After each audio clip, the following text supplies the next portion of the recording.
friends, welcome back. We are still in the psychoeducation portion of the CPR.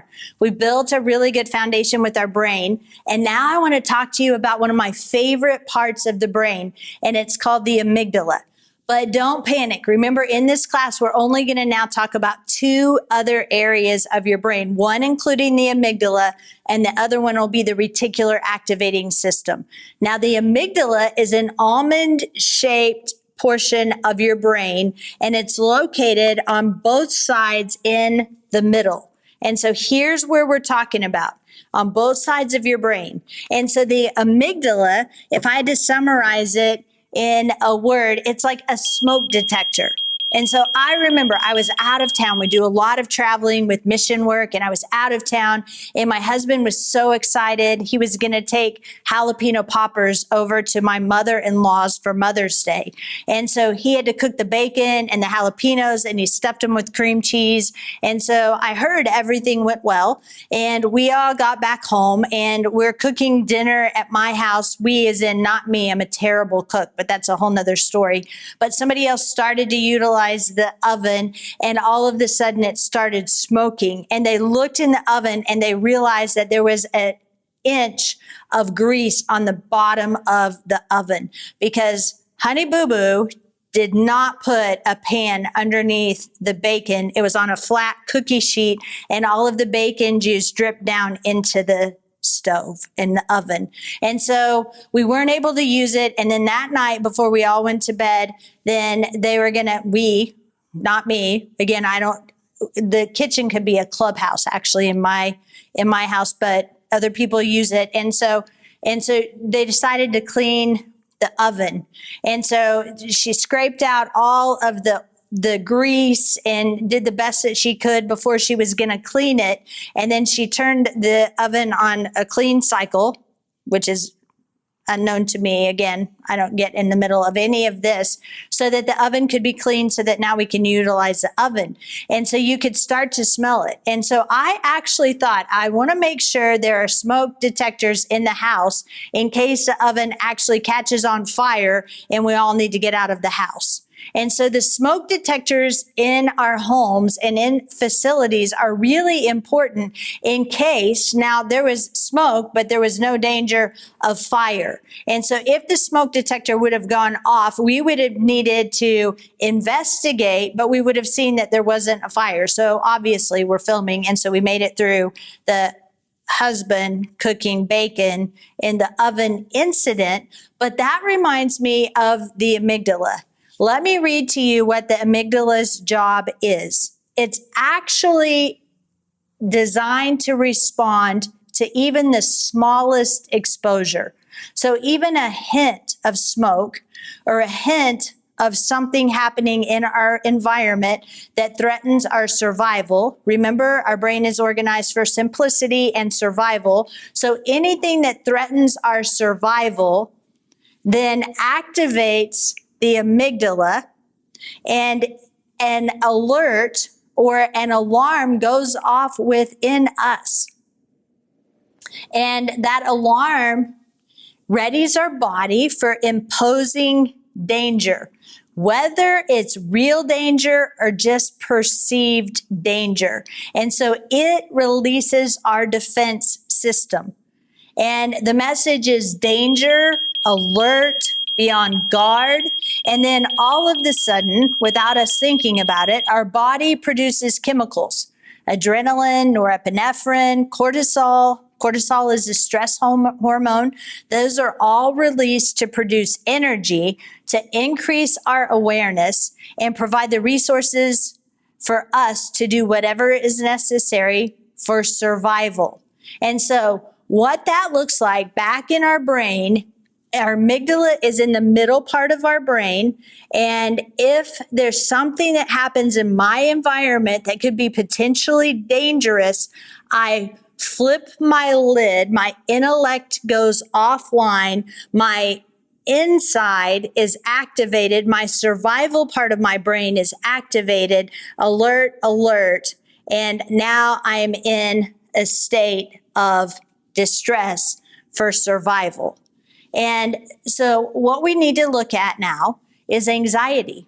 that our populations are riddled with anxiety. People are running really, really hot. And I think it's that analogy of the frog that's in a pot of water on a stove, and you slowly turn up the stove, and the water eventually is going to boil, which will be the demise of the frog. But the frog doesn't have any idea that it needs to jump out. And when the frog realizes that there's a really serious problem, then it's already too hot. The water's too hot and the frog can't get out. And so I think our societies are running on hot, that our engines are revved up, which causes a great deal of damage and destruction to our physical bodies. We release these chemicals, and then the stress response in our physical bodies actually creates all kinds of things in our immune system, with our cellular structures, with there's hundreds of things that happen because of us running on hot. And so I want to refer you back to the anxiety scale, and for you to just know, again, we're not diagnosing, it's just a quick questionnaire to see how hot are you running. Because what I found is a lot of people that are running hot don't know how hot they're running. They think that's just normal. And quite frankly, it's not. And so back to our criteria and back to our moves, these are our moves. And if we're running on hot, then if we're anxious and we're worried about things, or if we're all of a sudden going through our environment and people bump into us and we flip our lid and it's not the fruit of the Spirit that's bumping or that's coming out because of the bump, then we're running hot. And so you can look at the anxiety scale, or you can, again, you should have been journaling about what you're thinking about. And then if you get bumped into, what actually is produced, and why is that produced if it's not the fruit of the Spirit? And so it's really important for us to have awareness of this. Now, our amygdala can be activated by what I call top down and bottom up. And so in this section, we're going to talk about top down. So in other words, back to our brain, remember we have the bottom, we have the middle part, and we have the top part of our brain. The things that we think about actually make us flip our lid. We activate the amygdala. We're running hot. We've got danger incoming. We're on high alert. Something bad's going to happen. I'm worried about this. I've got those kind of highways that are rolling in my brain, and I'm in a constant state of survival simply because of what I think about. And I may look like I'm high functioning and I'm highly capable, but I'm running hot. That's top down. Bottom up is that I've been traumatized from the past. The past invades my present. It actually reminds me of the present reminds me of the past because my past hasn't been stored in the past because I don't have a narrative of it. I actually am just imagining and I am emotionally experiencing it. And so it comes from the bottom up. All of a sudden, I flipped my lid. I don't know why. There's something in my sensations that have activated my amygdala that gets my intellect offline. That's signs and symptoms of trauma from the past. So again, the amygdala is like a fire alarm or a smoke detector in our brain. We flip our lids because our amygdala is activated for survival. It produces all of these chemicals that are in our body, and it can happen because of the things that we think about, the top down, or it can happen because of unresolved trauma. So the top down, the things that we think about actually is sin, because Jesus has clearly allowed us to know what we're supposed to think about. And when we're bumped into, there's a warning light and an indicator if it's a fruit of the Spirit that's not coming out. And so let me read you some signs of high functioning anxiety. Again, from the top down, these signs and symptoms may look like we have it all together, but if we would measure the cortisol and find out what's really going on, it's really, really unhealthy, and it's for the wrong motives, and it is not glorifying to God, and actually it's sin. So on the outside, somebody that's running hot could possibly look like this. They're hardworking, they're detail-oriented, they're high-achieving, they're ambitious, they are perfectionistic, they are organized, they're well-prepared, they're calm, and they do well under pressure. And so it's not what we see on the outside, it's what's going on the inside, what's underneath all of that motive, and the why to the what is very, very important. On the inside, they're overthinking. And so again, the things that I think, the top part of my brain, the intellectual part of my brain is whirling. That causes me to flip my lid, to activate the amygdala, to produce all of these chemicals in my body to run hot. So they're overthinking, they're overwhelmed, they could get burned out. They have trouble saying no, they need to be busy, they have unrealistic expectations. Maybe they're people pleasing, they have a fear of failure, and they have a self-doubt. And so that just sounds miserable. We need to know, again, back to the connection, whose we are and what he's done. It's not about people pleasing. It's not about perfectionistic. It's not about performance. But then when we're grounded in him, then we know our strengths and our weaknesses. We do the best that we can. We consecrate our mind and the thoughts that we have, and we develop the mind of Christ. And when we're under pressure and under stress, not if, but when, then the fruit of the Spirit comes out because we've abided in Christ. And so many people just simply aren't doing that. And statistically speaking, we're at about half of the population, or at least 4 out of 10 people have clinically diagnosable anxiety or depression in our society today. And so from the top down, our guide, our standard is what we're allowed to think about. And if we don't think about these things, we've talked about how we cause brain damage. If I don't think about what's true, if I don't think about what's right or lovely or excellent or noble or pure or admirable or praiseworthy, then I create those neural pathways, those highways in my brain, those easy to run pathways that subconsciously, then I'm flipping my lid. I'm thinking about negative experiences. Those are the things that I remember, and I have my amygdala activated throughout my day. Now, if we live and think as we're supposed to scripturally, and if we have a healthy thought process, then we're going to live in hope and joy and peace, and we don't ruminate.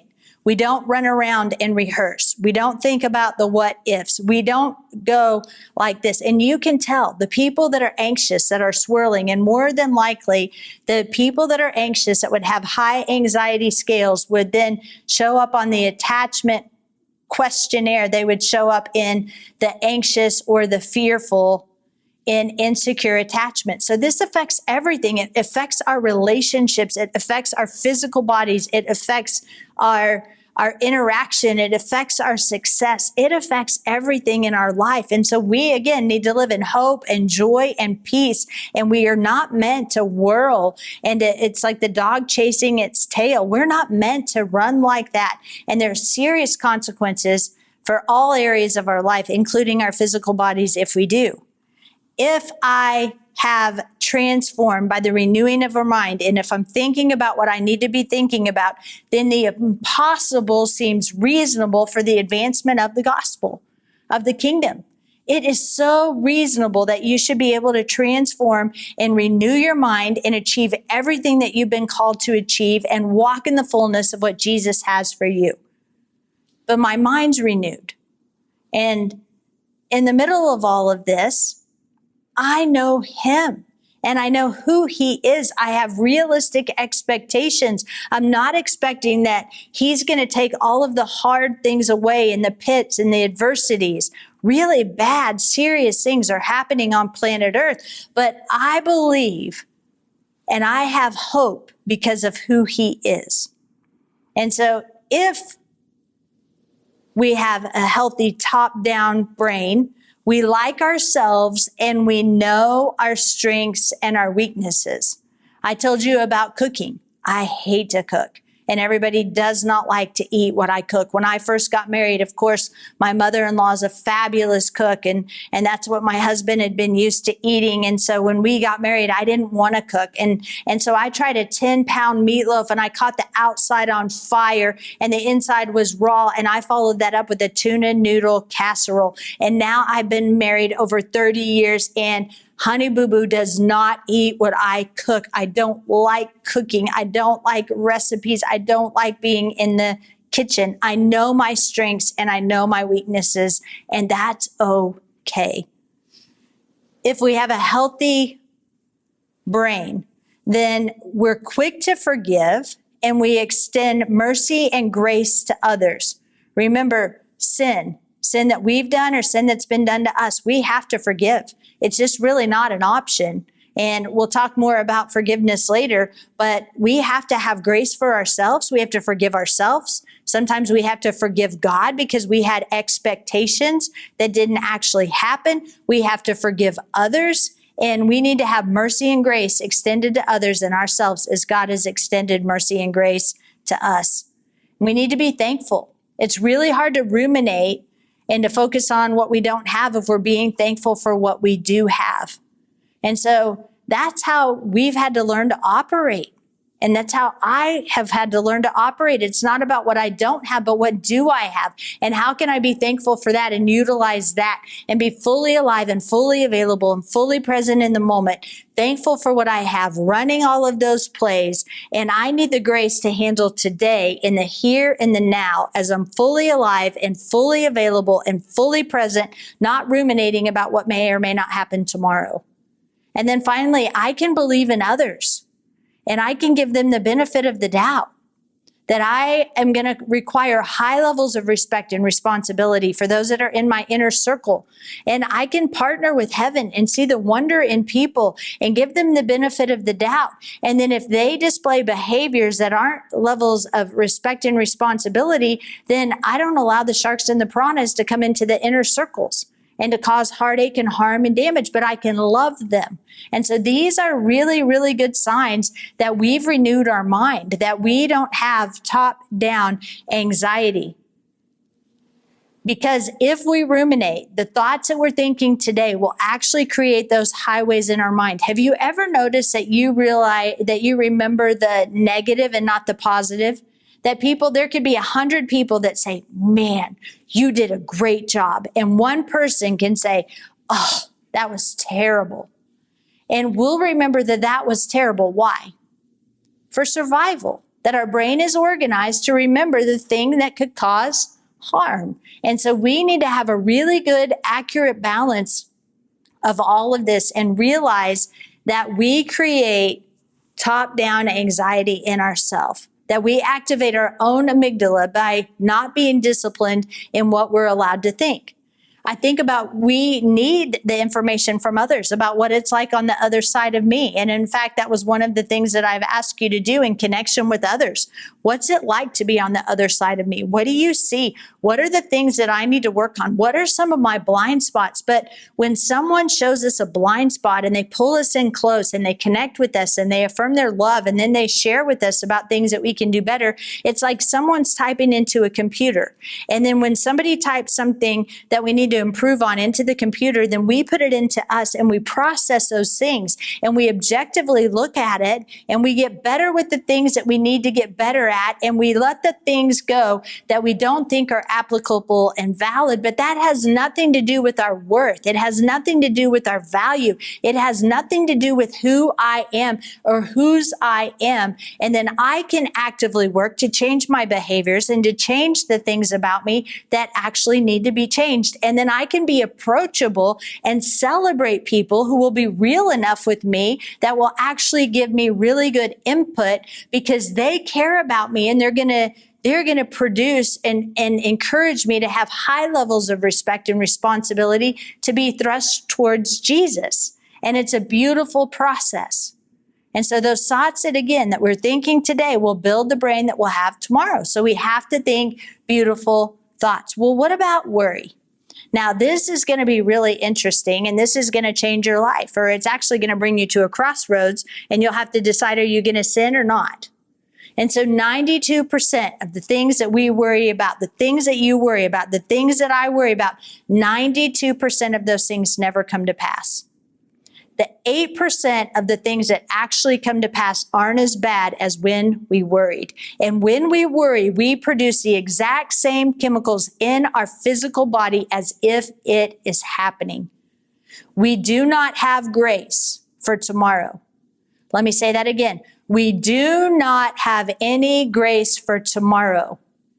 Jesus will show up when we need him to show up in the time, give us the things to say, and be with us in that moment. He will not be in that moment as we're preparing for that moment, and we're rehearsing that moment in our mind ahead of time. And 92 out of 100 times, that thing won't happen anyway. It is a sin to worry, and the things that we think about that activate our brain will have consequences and create brain damage in the sense of the worry highways that are so wide in our brain that are creating and producing all of this physical stress and illnesses and poor relationships. And how many times have you worried about something? Maybe I'm going to get sick, or maybe this person's going to get sick, or how many times have we killed off someone and they're still here? And we've created that situation in our imagination, and our body is actually responding as if it's happening. There is not grace for tomorrow. There is no excuse to worry about tomorrow. We do what we can today. We have grace for today, and we let tomorrow handle tomorrow. And so let's talk about then this alarm system in our brain. When the alarm is activated, we flip our lid. And a lot of times we'll panic. Again, it feels like panic because all of these chemicals are released. We're going into survival. Our fight, flight, or freeze is activated. And then we can either do one of two things. We can escape or we can investigate. What we have to learn to do is, instead of escape, instead of waiting until that feeling subsides itself or goes away, or the event passes, or maybe I go run 5 miles until I'm so physically exhausted that all of that stuff exits out of my body, I need to learn to investigate. When I flip my lid, I investigate. Was I sinning? Was I worried about something that I wasn't supposed to be worried about? Is there trauma from my past invading my present? Our trauma healing isn't about going back to every moment from the past. It's about taking the present where we've flipped our lid, and we need to learn to investigate so that we can get some relief from some of the ways that our brain is actively engaging in our environment, in the here and the now. And so there are loops in our brain that we actually continue to feed so that they continue to grow. And again, remember, we're going to starve and we're going to feed. We're going to starve old pathways and feed new pathways. So there's a loop that actually holds anxiety in place. There's a perception of danger. We flip our lid. There's a nervousness and a fear. There's a safety behavior. So let's go back to the little girl jumping on the bed. Her dad didn't catch her. He let her fall to the ground. She subconsciously, in her mind, made the vow that I cannot trust important people in my life. I will never allow people to get close to me. Now, she didn't have the intellectual knowledge at that point as a young child to say that, but in her imagination and her emotions, then she knows that that is not safe. And so then let's just say she starts to get close to somebody, and then as a result, her safety behavior is she will never allow anybody to get that close again. So she doesn't last very long in relationships. So in her safety behavior, she flees, and then she has relief temporarily, but the thing comes up again. So the thing comes up again because of the things from the past, or the thing comes up again because of the things that we continuously think about. And so, and then she may now, she's an adult and she's a Christian and she's praying and asking God, God, take this away. God, take this away. God, I don't want that. Send me the love of my life, put the love of my life in my life. And that person never comes because she needs to be healed from the past. And if that person did come, she would push them away because she has that safety behavior. So remember with your mama, what did your mama always do when mama was mad? Was she an actor? So cussing and stomping and throwing a big fit or drinking a beer is a safety behavior that will not help us deal with either the trauma from the past or what we're thinking about. So an actor. Or a doer. If I just go clean, if I just go mow the yard, if I just go pull the weeds, I'm not actually doing the work that I need to get to the bottom of it. I'm just doing something to pass time, or I'm going to go run 5 miles. Or actor, doer, blamer. I'm going to blame you. I'm going to blame everybody in my environment. And if they would just change, then I would change, but they won't change. So now I'm not changing. And even if they did change, then I would need them to do something else, because ultimately I'm not taking responsibility for myself. Actor, doer, blamer, stuffer. I'm going to stuff all of this. I'm going to go take a nap. I'm not going to talk about it. And eventually I'm going to explode like a volcano and erupt. Or a body person. Again, I'm sick. I have a weakened immune system. I have all kinds of illnesses because of that. I've got neck tension. I've got a headache. I've got on and on and on. And so the safety behaviors that we do to give us relief actually don't get to the root. We're chopping off the weed at the top and never getting to the root of that. And so when we're in distress, when we flip our lid, we have to know that we've activated, and now we have to investigate. Activate, investigate, activate, investigate. Is it because of what I'm thinking about? And you already should be journaling what you're thinking about. And if you're not thinking about the things that you're supposed to be thinking about, there is not grace to think about anything else, and you will cause sickness. And if you, for some reason, end up acting in ways that you shouldn't act, that aren't the criteria for the fruit of the Spirit, then it's not you're full of shame. You don't need to run and hide. It has nothing to do about your worth. Jesus already paid everything for you. You need to actively get involved, and you need to do the hard work to take care of whatever this is, so the cycle doesn't just continue to repeat itself.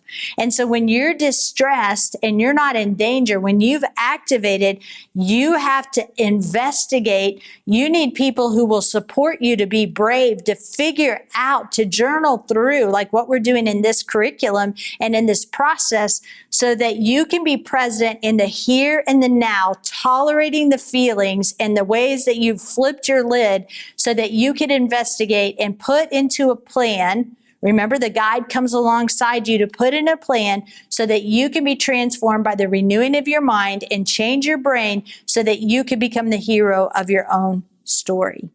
And you need people that will support you, that will acknowledge and encourage you, but not give you an excuse to go on and do business as usual. It's time to do the hard work. If you've made it this far, it is time. It is the perfect timing. And we could sit and think, oh, but I shoulda, coulda, woulda. This is a perfect timing for you to do this now. And if you don't do this now, quite frankly, then when will you do this? If not now, then when? And how bad does it actually have to be for you to start to do these things? People will cry out to God and try to do these things in the middle of a crisis, but they don't know how to connect with Him. They haven't done the work in their soil. And so it's not in the worst time in our life, in the middle of a crisis, even though He's there and He's with us always. But the time to do this is daily. Daily disciplines are critical in the middle of all of this. And so we're not trying to keep our lid on. We're not trying to make the feeling go away. We're trying instead to manage the feeling in a different way, to tolerate the feeling, to override it, and to move into action despite the feeling, to move into action and do the work from the past that's invading the present, or to move into action and to discipline our brain and to starve what needs to be starved and feed what needs to be fed. And so it helps to think about anxiety almost as a person. And sometimes we could give that person a name, or to give worry a personality, to come up with a creative name and to speak to that. I appreciate whatever that you've showed up. I appreciate that my lid's been flipped, but today I choose not to worry about that. And then when the alarm is pulled, to talk to yourself, to talk to the worry about, yes, the alarm was pulled in my brain, but I've looked around, it's been activated, I've investigated it, I know that it was pulled because of the things that I was thinking about. I don't have the grace to think about those things that may or may not happen tomorrow, but I need to be with Jesus where he is today, activate my brain with how he's shown up today, activate my brain with how he shows up in the gospel and in the scriptures and with the disciples when they were doing ridiculous things. And then if and when something happens, he will be enough then. He will not be enough now for something that may or may not happen then. And then if I activate and there's a false alarm and there's no danger, I was worried about this, but that didn't happen, then I need to then bring my cognitive processes back on and go and then deactivate that alarm. If I listen to my worry, it feeds it. Again, we're starving and we're feeding. We're feeding new neural pathways and starving the old pathways. And so we don't want to feed our worry because it makes it bigger and stronger. Again, it's that pathway in our brain. It reinforces it. And now all of a sudden I have a 20-lane highway in my brain with worry. And so instead we need to go back and we need to speak to it. So if somebody's late, you're supposed to see someone and they're late and they don't show up. And so were they in a car accident? Do they not like me? Did I say something that I shouldn't have said? I mean, you rehearse whatever is in your mind. That would be a really good activity for you to go. And where do you typically go? Did I say something I shouldn't have? Do they not like me? Is everybody talking about me? Does everybody know? Did something bad happen? Who taught us that? And we need to go back and we need to talk to that and we need to challenge that and we need to say, that's not right. And a really good question sometimes is, well, then who taught me that? When did I learn that people don't like me or that people have it out for me or that so-and-so's going to die or that, and I think about Honey Boo Boo. If Honey Boo Boo shows up late, then he knows that I have nominated myself for Woman of the Year and I have won and he's off getting me a present or he's pulling extra teeth so that we can go and advance the gospel of the kingdom. And so why would we go to the negative? And who taught us that? And who are we siding with? And what's going on in our brain? That's a sign and a symptom of destructive brain patterns that never, ever end well. And so our goal, again, in the middle of all of this, is not to stop feeling anxious, but not to strengthen the problem. We need to figure out, why are we strengthening the anxiety? Why do I feel like this? Why have I flipped my lid? And so we need to have the goal is that I'm going to learn how to respond to my anxiety in a different way. I'm not going to ignore it. I'm not going to do a safety behavior, but I'm actually going to figure out, why was my lid flipped? What are the things that are fueling and feeding that anxious thought pattern? And what do I need to do to stop that? And so neural pathways are created by repeated thoughts. Let's review. That every time you think the same thought over and over, you widen the pathway. Every time you think something like, especially the negative things, remember your brain is organized for survival, especially negative things like something's going to go wrong, they're going to die, are people talking about me, they don't like me, did I say something I shouldn't have said?